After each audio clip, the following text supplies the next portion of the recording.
যে হয়ে গেছে আমার নুডলসটা, এই যে বেড়ে নিচ্ছি, দেখি কতটুকু খেতে পারি তার নাই ঠিক, এই আর কি। এবং আজকালকার ছেলে মেয়েদের তো বিশ্বাস নাই, এই 18-19 হলে এদের মন মানসিকতা অন্যরকম হয়ে যায়। বাবারা একটু কড়া করে শাসন করলে হিতে বিপরীত হয়ে যায়, ভালোর জন্য শাসন করে হয়ে যায় খারাপ, কারণ ওদের মন এই বয়সটায় নরম থাকে, এদের বুঝাইতে গেলে উল্টা বুঝে। এই জন্য মা বাবাকে ওইভাবে হ্যান্ডেল করতে হয়, ছেলে মেয়েদের মন বুঝে চলতে হয়, ছেলে মেয়েদের খেয়াল রাখতে হয়, যতই হোক আপনার নিজের সন্তান তো, এই আর কি। ছেলে মেয়েদেরও মন মানসিকতা দেখতে হয়, সবসময় সব দিক খেয়াল রাখা যায় না, এবং সব কিছু 5টা জিনিস একসাথে হয় না, কম বেশি হয়, ওটা ভালো মন্দ সব বুঝিয়ে নিতে হয়, এই আর কি। এই বয়সের ছেলেমেয়েরা খুবই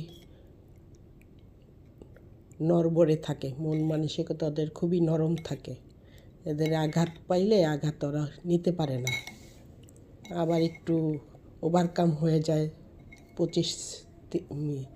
23-24 গেলে আবার একটু ওভারকাম হয়, কিন্তু এই বয়সটা খুবই নরম এবং খুবই লাজুক থাকে মন মানসিকতা। এই বয়সটায় বাবা মাকে অনেক কেয়ার করে বাচ্চাদের রাখতে হয়, খেয়াল রাখতে হয়, এই আর কি।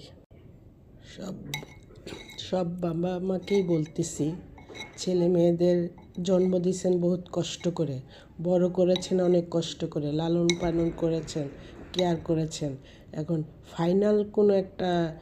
জীবনের ফাইনাল কোনো একটা সময় এসে যদি বেঁকে যান, ছেলে মেয়েদের কষ্ট দিয়ে ফেলেন, ছেলে মেয়েদের ভবিষ্যৎটা নষ্ট হয়ে যায়, কারণ এই টাইমে মন মানসিকতা অনেক নরম থাকে ছেলে মেয়েদের, এই বয়সটায়, এই 18-20-এর মধ্যে থাকে যারা, তাদের মন মানসিকতা অনেক নরম থাকে।